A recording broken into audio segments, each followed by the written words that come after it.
آپ نے نام سنا ہوگا حضرت ابراہیم بن ادہم کا، جو بڑے اولیاء اللہ میں گزرے ہیں، لیکن ایک زمانے میں وہ بادشاہ تھے اور ان کے ہاں بادشاہت پیڑھی در پیڑھی چلی آ رہی تھی۔ ان کے باپ بادشاہ، ان کے دادا بادشاہ، دادا کے والد بادشاہ، پھر ان کے والد بادشاہ، کئی پیڑھیوں سے بادشاہت چلی آ رہی تھی۔ اللہ نے ان کو ہدایت دینی چاہیے تو ایک واقعہ ان کے ساتھ پیش آ گیا۔ واقعہ یہ پیش آیا کہ ابراہیم بن ادہم اپنے دربار حال میں بیٹھے ہوئے ہیں اور درباریوں کے ساتھ کچھ اہم مشوروں میں، گفتگو میں محو ہیں۔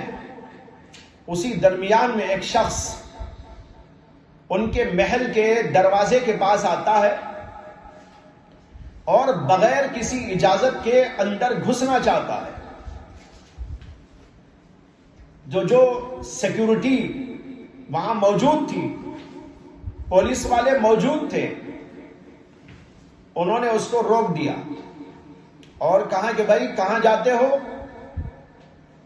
بغیر اجازت؟ انہوں نے کہا مسافر خانے میں داخل ہو رہا ہوں، مسافر آدمی ہوں، دور سے آیا ہوں، دوسرے شہر سے آیا ہوں، 2-4 دن مجھے یہاں پر رہنا ہے، اس کے بعد واپس ہو جاؤں۔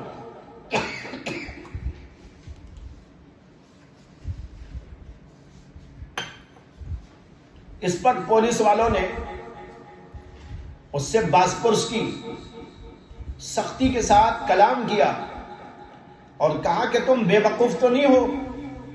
یہ تو بادشاہ کا محل ہے، تم کو نظر نہیں آتا؟ تم اس کو مسافر خانہ سمجھتے ہو؟ یہ تو بادشاہ کا محل ہے۔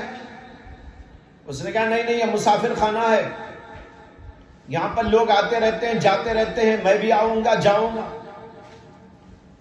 اب یہ تو میں جو ہونے لگی تو اس کی رپورٹ بادشاہ تک پہنچی کہ کوئی عجیب و غریب واقعہ پیش آ رہا ہے، اس لیے کہ کوئی عجیب و غریب آدمی آ گیا ہے۔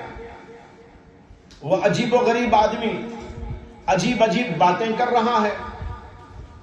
بادشاہ نے حکم دیا کہ بھئی اس عجیب و غریب انسان کو میرے سامنے لے کے آؤ، ہم بات کریں گے کہ کیا ہے۔ پولیس والوں کو آرڈر ہوا کہ اس کو پکڑو اور بادشاہ تک پہنچا دو۔ چنانچہ اس آدمی کو لے کر پولیس والے بادشاہ کے پاس میں گئے، سامنے کھڑا کر دیا۔ بادشاہ نے پوچھا کہ بھئی کیا قصہ ہے؟ اس نے کہا میں ایک مسافر آدمی ہوں، یہ لوگ خامخواہ میرے سے بحث کر رہے ہیں اور مجھے پریشان کر رہے ہیں اور کہتے ہیں کہ تم یہاں داخل نہیں ہو سکتے، اجازت لینی پڑے گی۔ میں ایک مسافر آدمی، 2-4 دنوں تک مجھے یہاں رہنا ہے، میں آ کے مسافر خانے میں داخل ہوا تو ان کو روکنے کا کیا حق ہے؟ بادشاہ کو بھی غصہ آ گیا۔ بادشاہ نے کہا تم بڑے بے وقوف معلوم ہوتے ہو، کیا تم کو یہ مسافر خانہ نظر آ رہا ہے؟ کیا مسافر خانے کا انداز ایسا ہوتا ہے؟ کیا مسافر خانہ اس شان و شوکت کا ہوتا ہے؟ اور پھر کیا وہاں یہ انداز ہوتا ہے اور تم اس کو مسافر خانہ کس بنیاد پہ سمجھتے ہو؟ اس نے کہا کہ حضور آپ کا تعارف؟ اس نے کہا میں یہاں کا مالک ہوں، میں اب بادشاہ ہوں۔ اس نے کہا اچھا آپ بادشاہ ہیں، آپ سے پہلے یہاں پر کون تھے؟ بادشاہ نے کہا میرا باپ تھا بادشاہ۔ اس نے کہا کہ ان سے پہلے کون تھے؟ کہا ان سے پہلے ان کے باپ، ان سے پہلے ان کے باپ، ان کے پہلے ان کے باپ، اور اب میں بادشاہ ہوں۔ انہوں نے کہا حضور میں تو یہی سمجھتا ہوں کہ اسی کا نام تو مسافرت ہے، کہ ایک زمانے میں آپ کے بہت اوپر کے باپ تھے، وہ چلے گئے تو اس کے بعد ان کے بیٹے آ گئے، وہ چلے گئے تو ان کے بیٹے آ گئے، وہ چلے گئے، ان کے بیٹے آ گئے، پھر آپ کے باپ آ گئے، آپ کے باپ چلے گئے تو آپ آ گئے، ایک زمانے میں آپ بھی چلے جائیں گے تو کوئی دوسرا یہاں پر بیٹھا ہوا ہوگا۔ اسی کا نام تو مسافرت ہے کہ کوئی آتا ہے تو کوئی جاتا ہے۔ یہ سن کر بادشاہ کے دل پر بڑا گہرا اثر ہوا۔ یہ کوئی انسان نہیں تھا، اللہ کی طرف سے ہدایت دینے کے لیے کوئی فرشتہ بھیجا گیا تھا۔ جب یہ بات بادشاہ نے سنی اور دل کے اوپر بڑا گہرا اثر ہوا تو اس نے اس آدمی کو جو ہے کہیں ٹھکانہ دیا اور کہا کہ آپ یہاں پر رہیں۔